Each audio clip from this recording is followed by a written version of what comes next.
ada lagi Mas Hersu yang menyebutkan nama Budi Ari lagi. Ini tampaknya Hmm. memang udah nggak bisa lolos deh begitu ya. Ini yang Harusnya, membuat harusnya. iya. Ya. Tapi yang membuat Budi Ari demikian kokoh, ini apa? Saya membayangkan di balik ini terjadi hingar-bingar transaksi begitu tarik-menarik begitu, Hmm. mengingat ya ini orangnya Pak Jokowi dan Hmm. ini kan termasuk orang yang dititipkan gitu ya. Hmm. Eh, ada investigasi soal itu oleh teman media yang termasuk nama yang dititipkan untuk kepada Pak Prabowo untuk tetap menjadi anggota kabinet. Oke, kita lihat ini kesaksian pegawai Kominfo bernama Samsul Arifin. Ini yang diancam bakal dipindahkan akibat apa namanya kalau dia tidak memblokir situs judul. Hmm. Ini menarik juga apa yang dikatakan oleh Samsul Arifin gitu. Dia juga menjadi saksi mahkota ini Mas Hersu. Hmm. Artinya saksi yang penting kesaksiannya. Jadi Samsul mengatakan bahwa pada Februari 2024 dia melakukan pemblokiran terhadap 2000 situs judul. Hmm. Nah, eh, dia kemudian diancam, tapi dia mengatakan bahwa dia tidak tahu siapa yang mengancam itu, begitu, Hmm. mengancam jiwanya. Hmm. Dan oh, dijaga oleh teman-teman. Hmm. Ketika Februari, ketika itu tadi kan Saudara Denden mengatakan sudah ada koordinasi. Siapa menjaga pada saat itu? Hmm. Jaksa bertanya seperti itu. Dia menjawab, ketika saya memblokir 2000 website itu, kemudian saya diancam dan diteror. Hmm. Diancam dan diteror oleh, dia mengatakan, kemudian kata si Denden ini dia tidak tahu, tapi dia mengatakan bahwa dirinya akan dipindahkan. Hmm. Jadi kalau yang meneror, mengancam dan kemudian dia akan dipindahkan, artinya orang itu ada di atas, Hmm. bukan bukan temannya, apalagi bawahannya. Sudah pasti orang yang memiliki wewenang dan dapat memindahkan posisi dia begitu. Eh, Panggil atau jaksa perintahkan yang ini untuk diperiksa sebagai tersangka. Oh Oke. bisa wah Oke, perintah. oke, Oh baik. bisa. Ini menarik nih karena kemudian mungkin yang dimaksud ada nama Budi Ari di situ. Nah, kenapa kemudian ini tidak dipanggil di persidangan begitu ya Pak Susno ya? Ya, semestinya ya kalau clear and clean dipanggil atau tidak dipanggil justru menghadap saya ingin dikelirkan di sidang.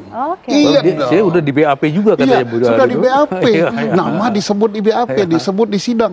Jangan menolaknya itu di medsos. Oke. Menolaknya itu pakai teriak-teriak. Iya. Oke. Beliau ini pakar hukum, mestinya siap, saya akan hadir di sidang. Oke. Saya akan buktikan bahwa saya terlibat atau tidak. Nah, Gitu mungkin dong. Ini memang aneh banget gitu loh. Nama Budi Ari itu udah bolak-balik disebut. Terus saya sampai sekarang kok statusnya dia itu apa gitu. Ini kan sejak kemarin-kemarin kita juga udah sebenarnya udah mencium ini ada apa ini ya. Jaksa membuat dakwaan yang jelas di situ nama Budi Ari disebut-sebut begitu, tapi tidak jadi tersangka. Dan kemudian ketika ribut-ribut itu jaksa bilang loh kami kan bikin berdasarkan berkas perkara dari polisian. Nah, polisi berarti kan sebenarnya menyebutkan itu, tapi kenapa Budi Ari tidak dijadikan tersangka? Kan itu yang sekarang jadi pertanyaan. Dan pada waktu itu Kapolri juga menyatakan terbuka kemungkinan Budi Ari diperiksa lagi kalau diperintahkan oleh hakim. Jadi sebenarnya kata kuncinya memang di hakim ini Mbak kalau mau, karena nggak mungkin jaksa membuat dakwaan tanpa ada dari polisi lagi untuk Budi Ari, karena memang nggak ada dakwaan dari polisi, tapi disebut namanya bagian yang paling gede ini memang menarik. Tapi kalau kita memahami peta politiknya dan bagaimana hubungan antara Budi Ari dengan Pak Jokowi, ya kita jadi paham nih sebenarnya. Jadi saya ini berprasangka baik sebenarnya ada polisi yang memang sebenarnya masih oke gitu dia, tapi nggak bisa menjadikan terdakwa, tapi tetap di namanya dimunculin di dalam kasus terdakwa yang lain gitu, tersangka yang lain dia waktu di kepolisian gitu. Jaksa juga berdasarkan karena berkas perkara di kepolisian, ya dia bikin dakwaan itu yang kemudian dibilang oleh Budi Ari itu framing dari PDIP dan Budi Gunawan gitu, Menko apa namanya sekarang itu ya, Menko Hukum Menko, apa itu? iya, Menko Polkam, Menko, iya, Polkam, bukan Polhukam ya ya. Oh, ya, hukumnya dikeluarkan. ya Menko Polkam katanya framing, bukan framing itu dakwaan jaksa.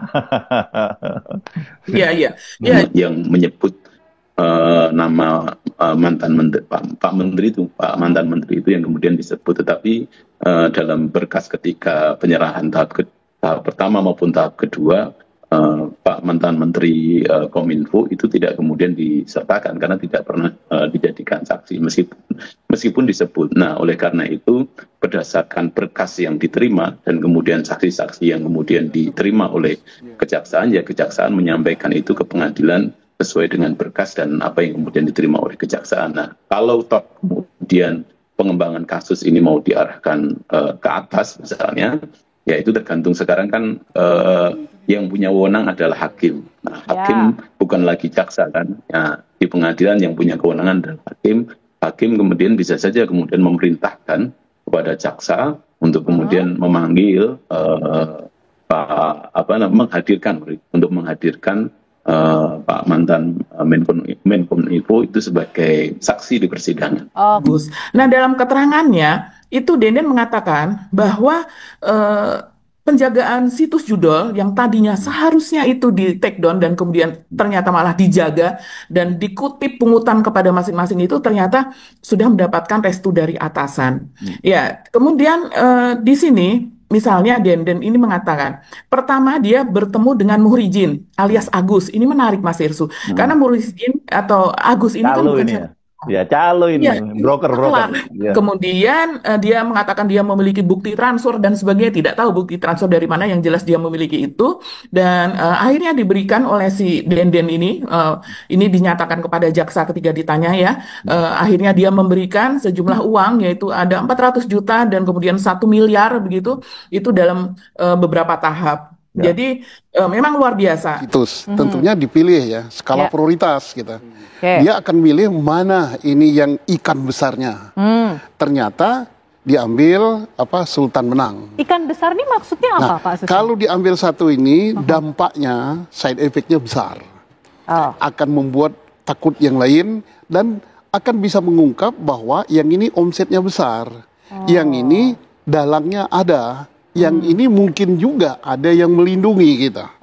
Nah, sehingga daripada mengungkap yang cemen-cemen, lah ini kan yang besar, yang gede. Nah, tapi persoalannya kalau kita ikuti sidang saat ini belum terungkap tuntas. Ada nama-nama yang disebut tidak dihadirkan di sidang. Nah, ini yang menarik, Pak Susno. Dan ini publik berharap kepada siapa? Kepada hakim yang menyidangkan perkara ini. Menyampaikan bahwa praktik penjagaan bisa dilanjutkan karena sudah diketahui oleh yang di atas. Di atas ini dikejar lagi oleh jaksa, siapa yang dimaksud di atas. Terus kemudian dia mengatakan yang mereka maksud adalah Pak Menteri pada waktu itu yang menjabat, yaitu Budi Aris Setiadi. Nah, kembali lagi Budi Aris Setiadi di sini disebut. Jadi tambah lagi Mas Irsu, jadi Denden ini menjadi saksi mahkota kemarin pada Tony Tomang ini menyebut Budi Ari dengan nama Muni. Lagi-lagi saksi mahkota dalam kasus judol sebut Budi Ari mengetahui soal perlindungan akun judol. Bahkan dalam keterangannya ia sebut soal bukti transfer dan lainnya. Lantas mengapa hingga saat ini dia tak juga dipanggil hakim, setidaknya untuk bersaksi saja? Karena semua sudah menjurus kepada mantan menteri ini. Apakah karena dia dekat dengan Jokowi? Saksi Agus atau Muhrijin alias Agus dan Adi Kismanto menegaskan bahwa mantan Menteri Komunikasi Informatika Budi Ari Setiadi sudah mengetahui praktik perlindungan situs judi online di Kementerian Komunikasi dan Informatika.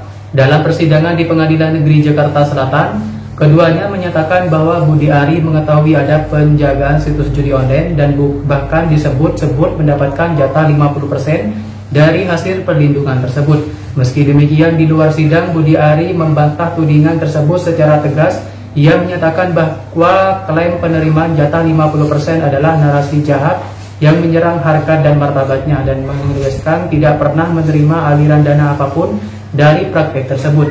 Budi Ari juga mengklaim tidak mengetahui rencana pembagian uang itu dan mengaku justru aktif memberantas situs judi online saat menjabat Menteri Kominfo. Jadi, dalam persidangan saksi dari pihak terdakwa menegaskan keterlibatan Budi Ari dan mengetahui praktik backing situs judi online. Sementara Budi Ari sendiri membantah tuduhan tersebut dan menyatakan kesiapannya membuktikan ketidaklibatan itu. Sidang kasus pengadaan situs judi online di Pengadilan Negeri Jakarta Selatan pada hari Rabu mengungkap berbagai fakta terkait jaringan perlindungan situs judi online yang melibatkan pejabat dan pegawai Kementerian Komunikasi dan Digital serta pihak swasta. Terdakwa Adi Kismanto dan Muhrijin alias Agus meyakinkan Denden Imaduddin Soleh agar kembali melindungi situs judi online alias judol supaya tidak diblokir oleh Kementerian Komunikasi dan Informatika yang kini telah berganti nama menjadi Kementerian Komunikasi dan Digital atau Komdigi.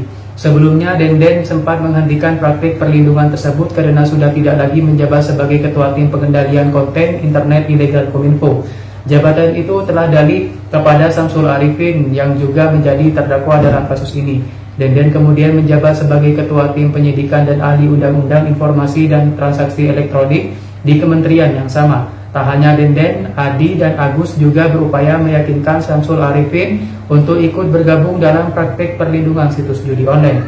Pertemuan yang membahas hal tersebut dihadiri oleh Agus, Denden, Adi, Samsul, dan Alwin Jabarti Kemas. Dalam perkara ini, terdakwa utamanya adalah Alwin Jabarti Kemas, Zulkarnain Apriliantoni alias Tony, Muhrijan alias Agus, dan Andi Kismanto.